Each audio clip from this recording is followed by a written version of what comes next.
풀어가 보겠습니다.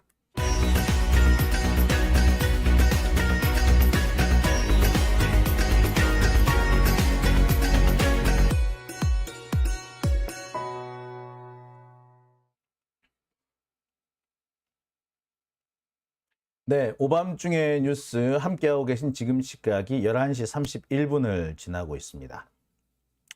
자, 그러면 오늘 제가 준비한 첫 번째 순서부터 시작을 하겠습니다.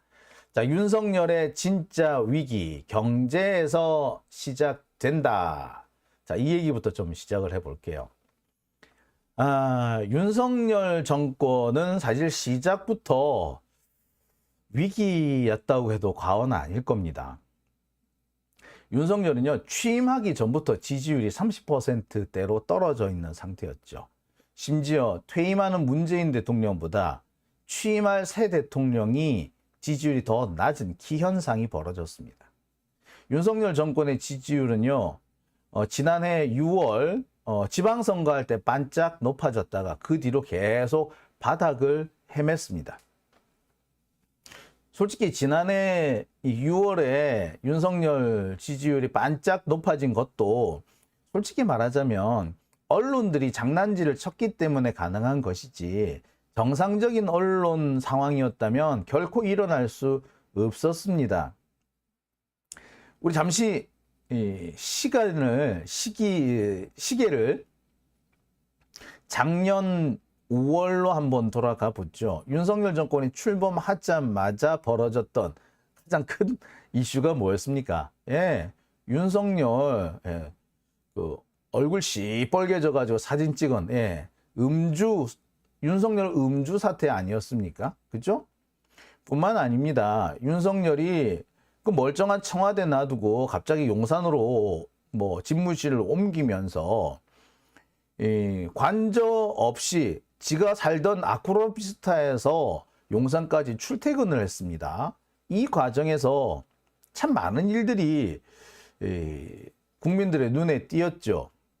윤석열이 제 시간에 출근을 안 하는 거야. 9시까지 출근을 해야 정상인데 출근을 10시 가까이 돼서 하는 경우가 대부분이었고 거의 하루도 빠짐없이 지각하는 일들이 많았습니다. 이런 상황에서 선거가 어떻게 제대로 됐겠어요? 자, 그러니까 당시 적폐 언론들은 뭐를 띄웠습니까? 예, 갑자기 최강욱 의원을 문제 삼기 시작했죠. 그 유명한 짤짤이 얘기가 이때 터져 나오는 거였습니다. 여기에 부안내동한 사람이 박지원이었죠. 이 박지원이 계속 최강욱 의원을 물고 늘어지면서 그렇게 이 선거 상황이 나쁘지 않았음에도 아주 선거가 어렵게 힘겹게 진행이 됐습니다. 특히 이 과정에서 많이 문제가 됐던 것이 이른바 수박들 있죠. 계속해서 이재명 대표의 그 개항을 지역구 출마를 가지고 문제를 삼았습니다. 결국 그것 때문에 이재명 대표가 전국적으로 돌아다니면서 후보들을 지지 지원해야 함에도 불구하고 개항을에 붙잡혀 있는 그런 상황이 되고 말았죠. 그래서 제가 볼 때는 서울 같은 경우에도 서울시장은 모르겠으나 서울시 의회의 경우는 다수를 지킬 수 있었습니다. 아시다시피 지금 한석 차로 졌잖아요. 한석. 박지원만 아니었다면 글쎄 한두 석 차로 이겼을 가능성이 더 높았습니다. 아슬아슬하게 막판에 패한 사람들이 되게 많아요. 전국적으로 보자면 더 많죠. 또 특히 구청장들 같은 경우에 아깝게 그 자리를 놓치는 분들도 꽤 많았단 말이에요. 자, 그러고 난 다음에 수박들이 뭘 시작합니까? 모든 것은 이재명 때문이다라고 이재명한테 다 뒤집어 씌우려고 하죠. 자, 그 과정에서 겨우겨우 윤석열이 작년에 지방선거를 이길 수 있었던 겁니다. 솔직히 말하자면 그때를 빼고 나면 윤석열은 계속 위기였어요. 쭉 위기였습니다. 아실 겁니다. 갑자기 바다를 향해 날아가야 될 현무 미사일이 되돌아오는 경우가 생기질 않나. 나토에 그 정상회담 참석하러 가가지고 왕따를 당하지 않나. 영국의 그 엘리자베스 여왕 조문을 가가지고 조문은 안 하고 딴짓을 하질 않나. 미국 가가지고 바이든 이 새끼 이런 소리는 하질 않나. 뭐 솔직히 뭐 일일이 손으로 꼽을 수도 없을 정도의 많은 일들이 있었죠. 뭐 그것뿐인가요? 여러분 다 기억하실 거예요. 그 이태원 참사 같은 아주 뭐 참혹한 일들도 있었습니다. 겨울에는 겨울대로 뭐 가스 요금, 난방비 올라서 또 한참 시끄러웠죠. 뭐 그것뿐인가요? 여러 가지 위기들이 끊이지 않았습니다. 솔직히 일일이 기억하기도 어려울 정도예요. 그런데 그때마다 윤석열은 이 검찰을 앞세워서 위기를 극복해 왔습니다. 자, 그런데 앞으로는 윤석열이 더 이상 그렇게 위기를 검찰 수사로 벗어나기는 어려울 것이다 라는 전망들이 많죠. 지금 당장 이 김건희 고속도로 건이라든지 장모 문제 건은, 그다음에 후쿠시마 같은 경우는 아무리 검찰 수사를 한다고 해도 잠잠해질 것이라는 보장이 없는 상태입니다. 자, 그런 점에서 보자면 윤석열의 위기는 이제부터 본격적으로 시작될 것이다 라고 보는 게 맞을 거예요. 그런데 윤석열의 진짜 위기, 말 그대로 윤석열을 권좌에서 끌어내릴 수도 있는 진짜 위기는 무엇보다도 경제에서 시작될 것이라는 것이 지금 많은 전문가들의 전망입니다. 윤석열을 끌어내릴 수밖에 없게 만드는 바로 그런 진정한 위기가 바로 이 경제에서부터 시작되고 있다는 것이 많은 사람들의 공통된 견해예요. 자, 도대체 어떤 상황이길래 윤석열의 진짜 위기는 경제에서 시작된다는 거냐? 사실 경제라는 게 먹고 사는 문제 아닙니까? 원래 경제라는 것은 영어로는 이코노믹스잖아요. 근데 이코노믹스는 원래는 이게 거기서 나온 거래요. 이게 물건을 만들다라는 그런 먹고 산다 이런 의미에서 시작된 게 경제라는 데서 시작됐답니다. 우리나라에서 경제라는 말, 우리말에서 경제, 한자로 경제는요, 경세재민에서 나옵니다. 경세, 세상을 잘 운영을 해서 재민, 백성을 구한다라는 것이 바로 경제인 거죠. 따라서 이 경제가 안 풀린다는 것은 서민들의 밥상이 기본적으로 흔들린다는 것을 의미하게 되는데, 당연히 이 윤석열 정권으로 책임이 돌아갈 수밖에 없는 상황이 될 것이다. 더군다나 윤석열이 들어오고 난 다음에 계속해서 이 경제 상황이 나빠졌다는 것이 치명적인 그런 약점이 될 것으로 보입니다. 아시다시피 지금 우리나라 경제 성장률 계속해서 추락하고 있습니다. 작년에 제가 알기로는 1.7%인가요? 하여튼 1%대 성장에 그쳤습니다. 올해는 원래 2%가 넘는 경제 성장을 할 것이다라는 전망이 많았는데 그 전망치가 점점 내려가더니 끝끝내 1.4%까지 떨어졌어요. IMF가 지금 이제 올 상반기 우리 경제의 흐름을 보고 그 다음에 하반기 경제 흐름까지 예측을 했을 때 전체적으로 우리나라의 성장률은 1.4%에 그칠 것이라는 전망을 내놨습니다. 전 세계적으로는 성장치가 한 3% 정도 된다고 보여져요. 그래서 전 세계적으로는 3%의 경제 성장이 예측되는데 그럼에도 불구하고 한국은 1.5%로 경제 성장이 추락할 것이다라는 그런 전망이 많습니다. 내년에는 더 암울한데 원래는 2.6% 성장을 할 것이라고, 그래서 나름 좀 중간치 평탄은 칠 것이다라는 전망이 좀 있었는데 아닙니다. 2.4%로 추락할 것이라는 전망이 더 강하게 대두되기 시작했습니다. 그나마 다행인 거는 지난해는 우리나라가 일본보다 성장이 좀 성장률이 낮았죠. 그래서 일본하고 우리나라의 이 소득 격차가 다시 늘어났는데 올해는 일본이 더 침체 국면에 빠지는 모양입니다. 내년도 마찬가지. 그래서 일본하고 우리의 격차가 줄어들기는 줄어드는데 아이고, 하지만 경제 회복을 꿈꾸기에는 어렵다라는 것이 대체적인 전망으로 나옵니다. 자, 도대체 왜 이런 일이 생길까요? 왜 계속해서 경제는 추락하고 있는 걸까요? 특히 성장률이 이렇게 바닥세를 기운 이유가 뭘까요? 뭐 여러 가지 뭐 얘기들이 나오고 있죠. 지금 상황이 그렇습니다. 1.4% 성장을 뭐 전망을 하고 있지만 사실상 이것저것 차 띄고 포 띄고 해 보면은 역성장이다, 마이너스 성장이다. 실은 명목상으로는 1.4% 성장한 건데 실질적으로 가만히 따져보면은 오히려 손해를 봤다. 거꾸로 그 경기가 뒤로 후퇴했다라는 그런 평가도 나옵니다. 실제로 보면은 국내 총생산 GDP의 경우는 0.6% 올 상반기, 올 2, 4분기까지 0.6% 성장을 한 걸로 돼 있고,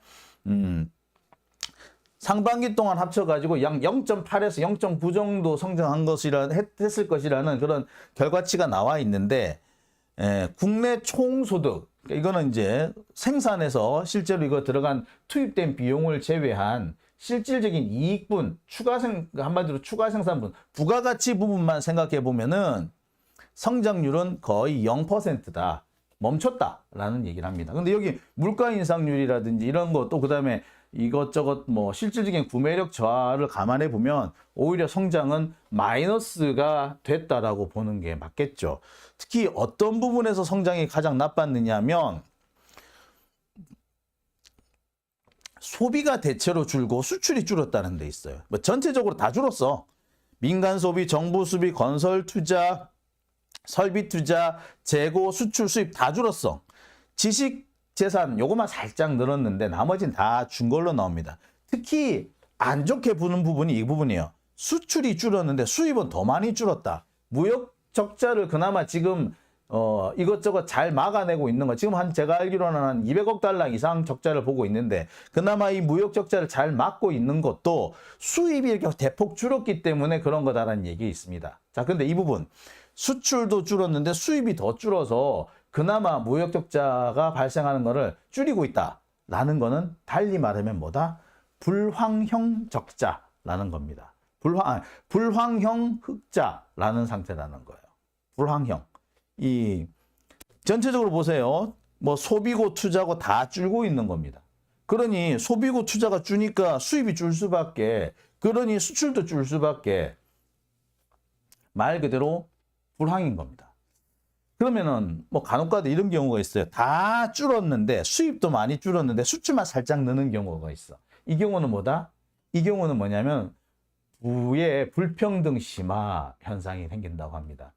다 줄었는데 일부 수출한 데만 이익을 보고 있고 거기만 재미를 보고 있다는 얘기잖아. 그러면 수출 이쪽에 뭔가 발을 걸치고 있는 사람들은 재산이 증가했다는 얘기죠. 나머지는 줄었는데. 그럼 뭐다? 말 그대로 이거는 이 불평등의 심화, 빈익빈 부익부 현상이 더 심화됐다는 걸 의미하게 돼요. 일단 분위기를 상을 볼 때 빈익빈 부익부 현상이 더 심화되지는 않았으나 수출도 줄고 수입도 줄었다는 점에서 뭐 불황형 구조다라고 볼 수 있는 겁니다. 현재 불황형 구조라는 건 달리 말해서 앞으로도 한동안은 이 경제 성장이 대폭 늘어날 수 있는, 지금 계속해서 줄어들고 있는데 이 분위기가 반전될 만한 여지는 그만큼 적다라고 해도 과언이 아닌 거죠. 특히 소득 기준으로 계속해서 이 증가세가 정체되어 있거나 사실상 마이너스 성장되고 있다는 것은 누가 제일 힘들다는 얘기냐? 서민들이 제일 힘들다는 얘기죠. 있는 사람이야 소득이 좀 줄어봤자 뭐 크게 영향이 있겠어요? 뭐 그들이야 뭐 사람이 그렇잖아요. 내가 아무리 돈을 펑펑 써도 돈 있는 사람은 벌어들이는 속도가 훨씬 빠르잖아. 아무리 돈을 펑펑 써도 그 돈 못 써요. 하지만 우리 서민들 같은 경우에는 아껴 써도 계속해서 모자라는데 여기에 더 소득이 줄었다고 생각을 해보세요. 정말 생활이 어려워진다라고밖에 볼 수 없는 거죠. 자, 지금 상황이 이렇습니다. 윤석열 정권이 들어서고 난 다음에 경제가 침체되면서 무엇보다 서민들의 살림살이가 매우 어려워졌다. 이게 지금 현실인 거죠.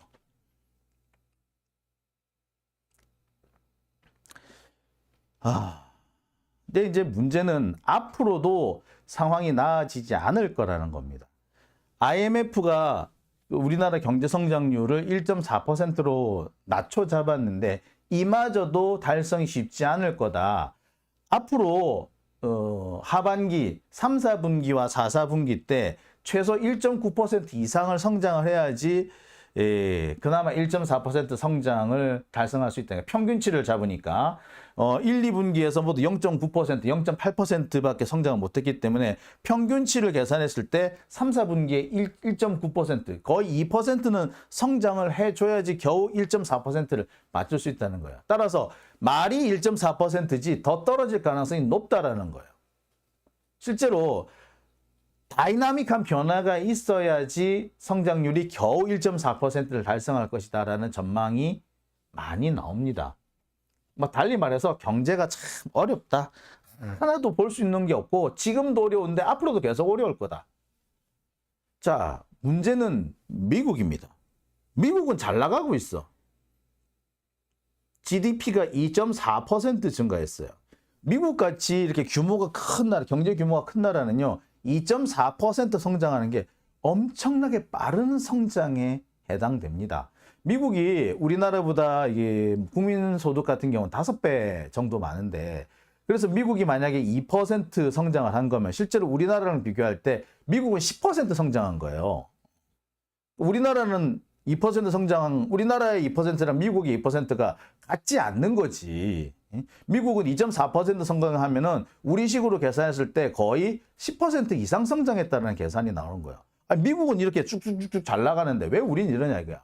사실 미국이 처하고 있는 현실도 우리랑 크게 다르지 않아요. 원자재 가격은 급상승하고 있지. 중국과의 교류가 끊어지면서 중국과의 거래 관계가 끊어지면서 상당수 기업들이 그 적자에 허덕인다거나 실적이 저하되고 있다라는 거. 그거 똑같아요 우리랑. 그럼에도 불구하고 미국은 점점 성장하고 있는 거야. 우리나라 계속 후퇴하고 있어. 이거 뭔데? 이자율도 그래요. 미국이 우리나라보다 이자율이 지금 2% 이상 높아요.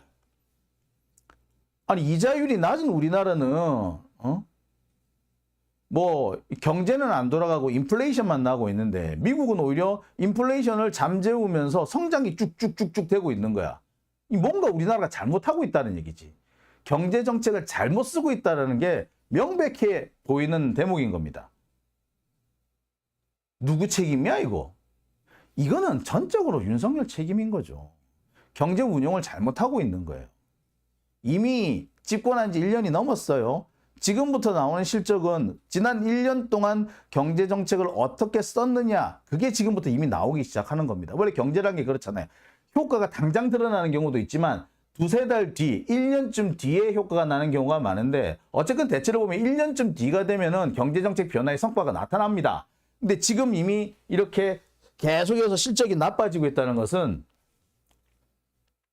정책을 잘못 쓰고 있다는 것을 웅변하는, 반증하는 것이 되는 겁니다. 자, 계속해서 제가 지금 말씀드리는 내용, 주제는 윤석열 정권이 지금 경제를 망치고 있다는 부분입니다. 특히 윤석열 정권이 망쳐버린 대표적인 게 뭐다? 삼성인 거지.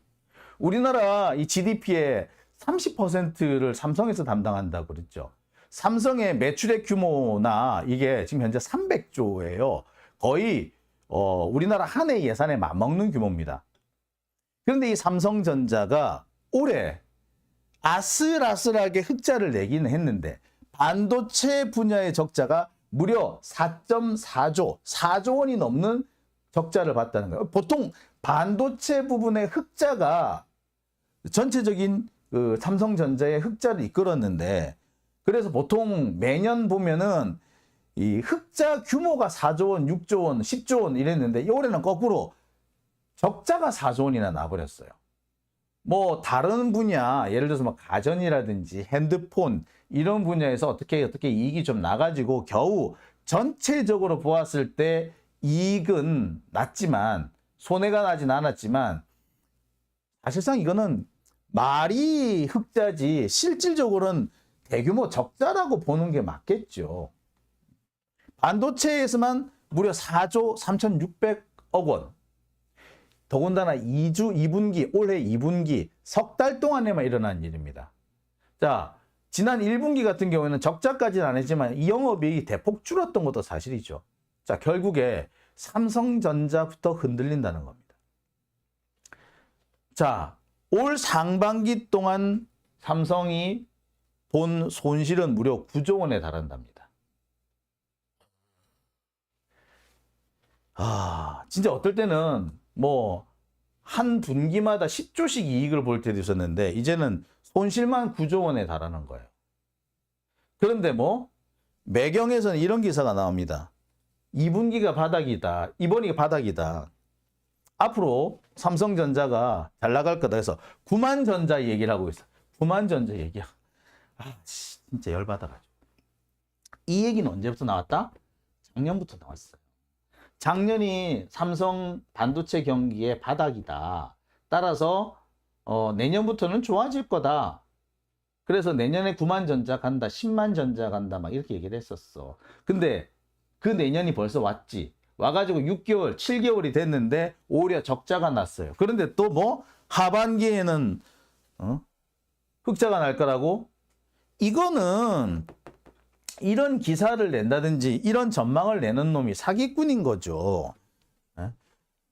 안 좋다라는 전망이 나오면 지금 당장 윤석열 정권이 흔들릴 것 같으니까 사람들이 그럴 거 아니에요. 삼성전자 주식 가지고 있는 사람이나 삼성과 뭔가 거래 관계가 있는 사람들은 윤석열 때문에 이 꼬라지가 났다고 얼마나 열받겠어요? 그러니까 그들의 불만을 잠재우기 위해서 어떻게 보자면 희망 고문을 하는 거지. 야, 지금은 나쁘지만 다음 이제부터 괜찮을 거야. 지금이 가장 나빠. 라고 하면서 이 사람들한테 희망 고문을 하는 겁니다. 이제부터 괜찮아질 거야.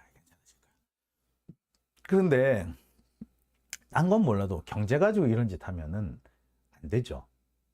더군다나 이미 작년 하반기부터 써먹었던 얘기. 올해 2022년 하반기가 제일 나빠. 앞으로 괜찮아질 거야. 2023년 상반기 이제 다시 흑자 팍팍팍 늘어나고 반도체 경기 팍팍팍 좋아질 거야. 라는 식으로 한참 떠들었어요. 그래가지고 7만 전자니 8만 전자니 뭐 이런 얘기 막 했었어. 그랬는데 올 상반기 들어와서 뭐 계속해서 대규모 적자가 이어지고 있는 겁니다. 그런데 갑자기 뭐 아유 하반기에는 괜찮을 거야. 9만 전자 가. 이런 개소리가 어디서 나오냐고. 이거는 국민들을 가지고 우롱하는 거죠.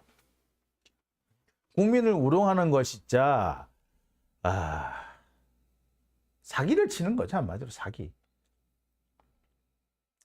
혹시 뭐 하반기에 삼성전자 실적 혹은 반도체 실적이 좋아질 거다라고 하는 뭐 전망을 내는 사람들은 사기꾼이다라고 보셔도 뭐 과언 아닙니다. 하반기에 그 반도체 경기가 나아질 수도 있을 것 같기는 해요. 하지만 문제는 뭐 그 호전되는 반도체 경기는 삼성전자에게 불어오는 봄바람이 아니라 대만에 있는 텐센트나 중국에 있는 TSMC 얘네들이 그 이익을 볼 가능성이 높아지는 거예요. 우리하고는 상관없을 가능성이 높습니다. 왜? 지금 현재 반도체 수요의 증가는 솔직히 말하자면 중국 쪽에서부터 시작이 되는 거예요. 미국에서 시작되고 있는 반도체 수요의 증가는 다 지금 대만이 흡수하고 있어요. 대만이. 우리한테 올 이유가 없는 거야. 그러니까 지금 그 반도체 시장이 지금 경기가 안 좋긴 합니다만 이렇게 대규모 적자가 날 정도로의 상황은 아닌데 이렇게 대규모 적자가 났다는 건 뭘 말하느냐?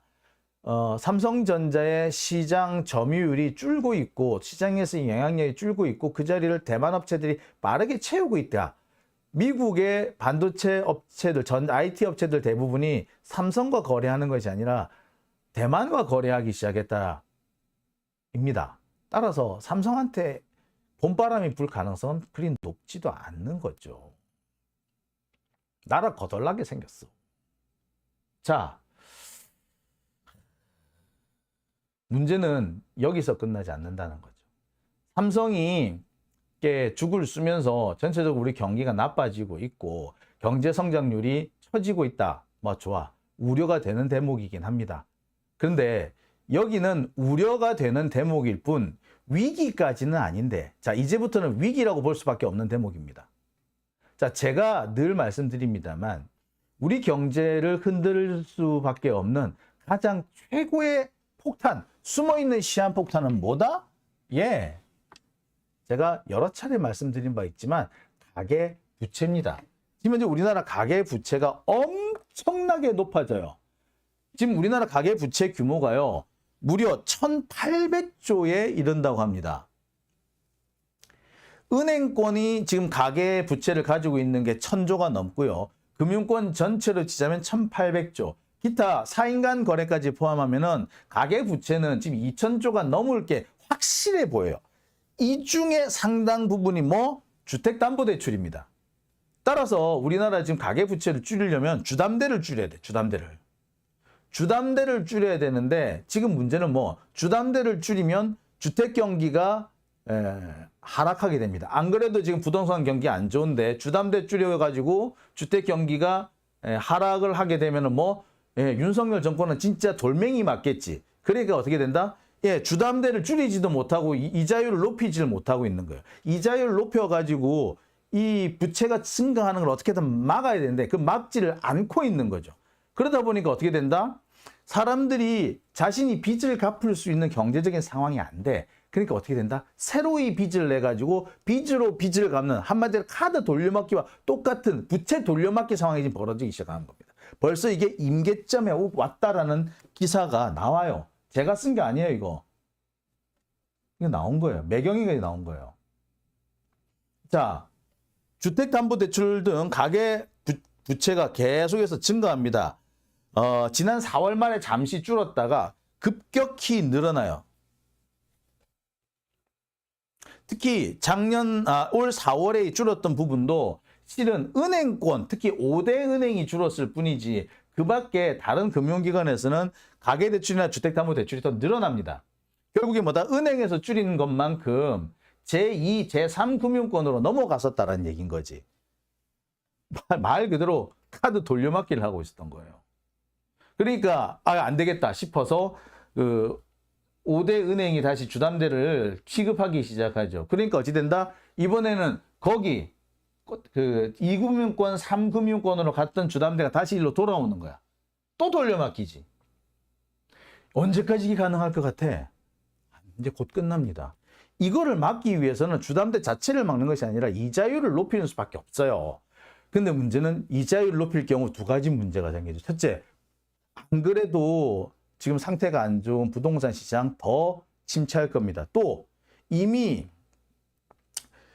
주담대를 내서 이 대출을 갚아야 되는 서민들 입장에서는 빚더미가 이자 부담이 더 커지는 거죠.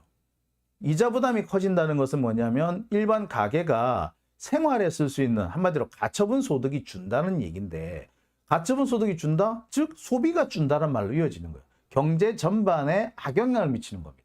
따라서 금리를 못 올리는 상황이죠. 결정을 해야 되는 상황입니다.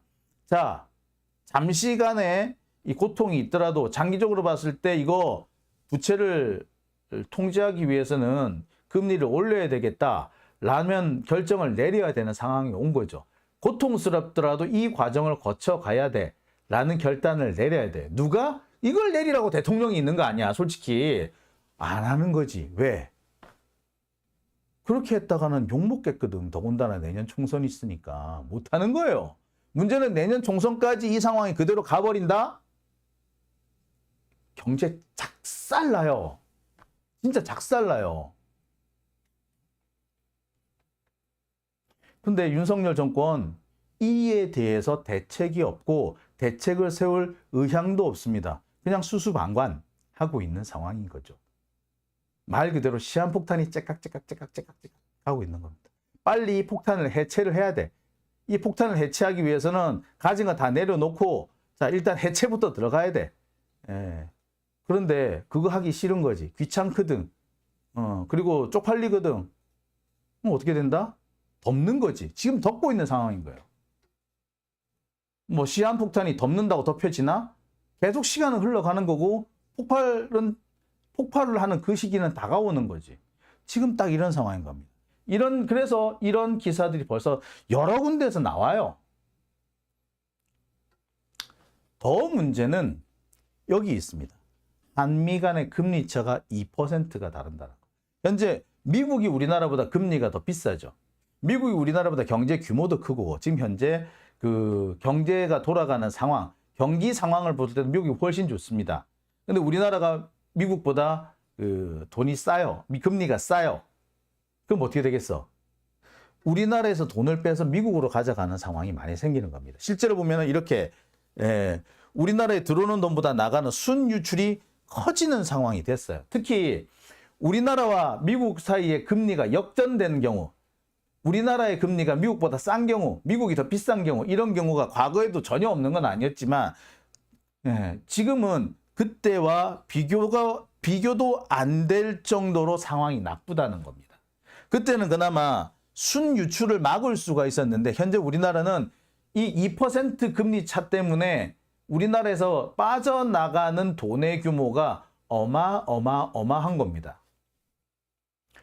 이게 1.5%, 지난 1.25%, 올 상반기, 올 1월 달까지 그때 1.25%일 때였는데 그 뒤에 금리차가 1.5%, 급기야 2%까지 늘어났어요. 지금 현재 앞으로 국내에서 빠져나갈 돈이 어느 정도 될지는 현재로서는 지금 감을 못 잡습니다.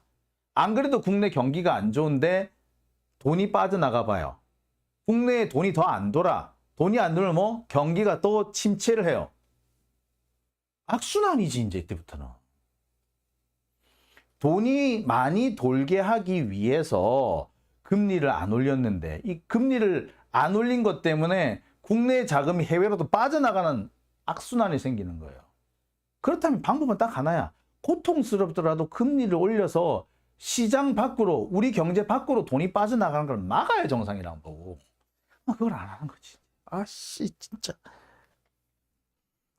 자, 뭐 자세한 이 부분은 저보다 한문도 교수님이 훨씬 더 잘 아실 거고 여러 가지로 설명을 잘 해주셨던 걸로 알고 있는데 상황이 점점 심각해지고 있습니다. 네, 말 그대로 폭탄이 터지기 일보 직전 단계까지 간 거예요. 자, 장희용님, 삼성그룹이 곧 정리해고한다는 뭐 그런 얘기가 나온 모양이죠. 예, 저도 뭐 언뜻 들었긴 했는데 삼성이 정리해고를 하잖아요. 그러면 이거는 연쇄 반응이 일어날 겁니다. 다른 대기업으로 정리해고가 번질 거고요. 곧 이어서 중소기업으로 번지게 될 거고 그렇게 되면 경제적으로 전반적으로 구매력이 낮아지면서 구조조정이 전 사회적으로 만연해 버릴 겁니다. 그러면 말 그대로 불경기가 오는 거죠. 공황이 오는 겁니다. 그러면 어떻게 되겠어? 말 그대로 경제 붕괴가 오는 겁니다. 특히 우리나라 같은 경우에는 주택담보대출이 큰 비중을 차지하고 있는데 주택담보, 주택이라는 게 이 전체적으로 오르기만 오르고 내리지는 않는단 말이에요. 근데 이게 내리기 시작하면은 자산 시장이 버블이 생기면서 버블이 빵 터지겠죠. 그러면 뭐 갑자기 경제가 후퇴를 해버립니다. 순식간에 막. 자산 버블이 터진다고 그러잖아요. 일본이 잃어버린 30년을 한 이유가 뭐다? 이 자산 버블이 터지면서 그렇잖아. 딱 우리나라 지금 그 상황에 온 거예요, 지금. 정말 정밀하고 민감한 그 경제 정책을 써야 되는데 윤석열 대가리로는 그게 안 되는 거예요, 문제는. 자, 여기서 우리는 짚고 넘어갈 수밖에 없습니다. 이 윤석열 누가 찍었냐고. 윤석열 찍은 놈이 뭐야? 누구야? 참 난감합니다. 한국은행장 얘기하셨어요. 월드툴님. 근데 한국은행 그 총재가 여러 가지 경로로 지금 금리를 인상해야 된다라는 그런 의견을 계속 타진을 하고 있나 봐. 근데 뭐 윤석열 정권 측에서 계속 막고 있다는 겁니다. 심지어 이 한국은행 총재가 외국의 이제 다른 중앙은행장들하고 이렇게 교류하고 이런 모임에 가서 한국 상황에 대해서 조금 이렇게 그 조언을 구하려고 했던 것 같아요. 그랬는데 그 외국의 중앙은행장들이 뭐라고 얘기를 했느냐? 그러다가 나라 망해요. 라는 아주 극단적인 경고까지 들었다고 합니다. 심각한 거죠, 지금. 진짜 심각합니다.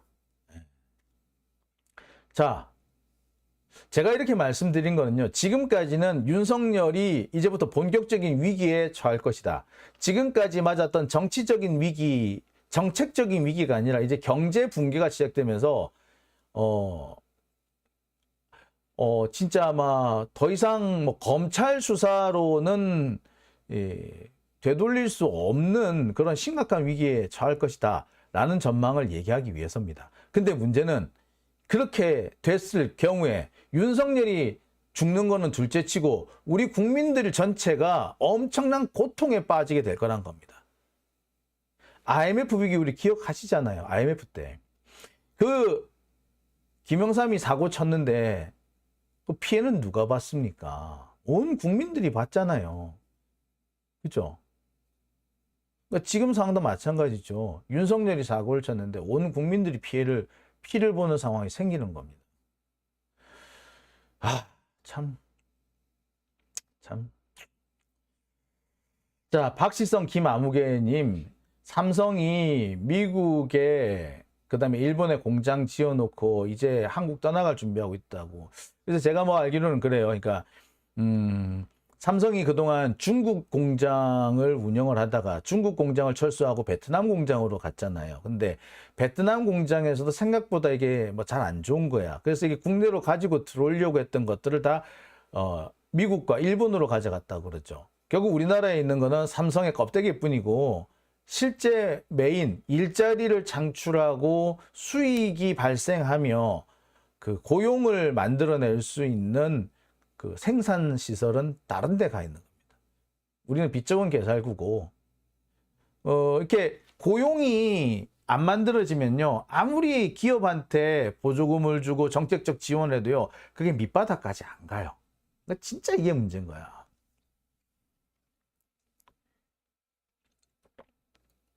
벌써 한 10년 전부터 우리나라가 기업에 대한 보조금을 준다든지 경제에서 뭐 새로운 국책 사업을 한다든지 했을 때 이게 경기 전반에 영향을 미치지 못하더라. 말 그대로 아랫목까지 운목까지 똔기가 전해지지가 않더라. 낙수물 효과가 없더라. 그 이유가 뭐겠어요? 고용이 없기 때문에 그런 거. 참 그렇습니다. 안타깝습니다. 윤석열이 위기 맞는 거야. 말 그대로 뭐 사필 규정이겠습니다만 그 때문에 우리 국민들, 서민들이 고통을 받아야 한다는 게 참 절망스럽네요. 자, 지난 여름님 오셨네요. 오래간만에 오셨고요. 아이고, 오래간만에 와서 죄송하다고 하십니다. 아닙니다. 앞으로 자주 와주시기 바랍니다. 자, 오밤중의 뉴스 함께 하고 계신 지금 시각이 12시 9분을 지나고 있습니다. 자, 신풍님 후원해 주셨네요. 감사드립니다. 네. 그 다음에 박지성님 회원에 가입해 주셨고요. 찐빵님과 박사라님 후원해 주셨습니다. 신풍님은 댓글도 남겨주셨어요. 코로나로 인한 경제 되봉쇄 이후, 그렇죠. 다른 나라는 이제 본격적으로 순환 국면에 들어섰는데 우리만 지금 거꾸로 돌아갔습니다. 이 코로나 때 전 세계가 다 구태할 때 우리는 성장했잖아요. 근데 뭐 정반대가 됐어요. 이게 왜 그렇게 했습니까? 그 대통령이 잘못 뽑아서 그런 거지 뭐. 아유, 달리 말할 것도 없어요. 자, 오밤중의 뉴스. 자, 첫 번째 순서는 여기까지고요. 이어서 두 번째로 넘어갑니다. 국유화 폐간 어떤 대통령도 할 수 없는 일인데 감히 제가 어떻게 그런 말을 한다는 것입니까? 이치에 닿지 않는 말을 가지고 사람을 이렇게 몰약해서는 안 됩니다.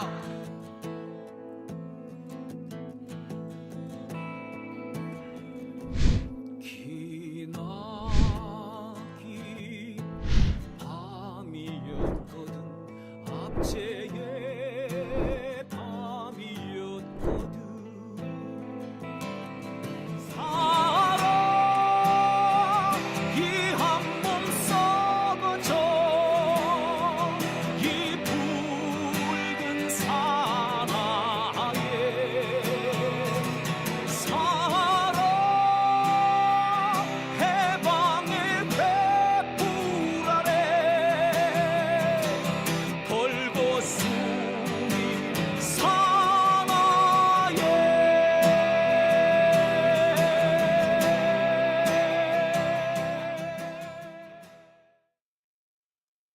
네, 오밤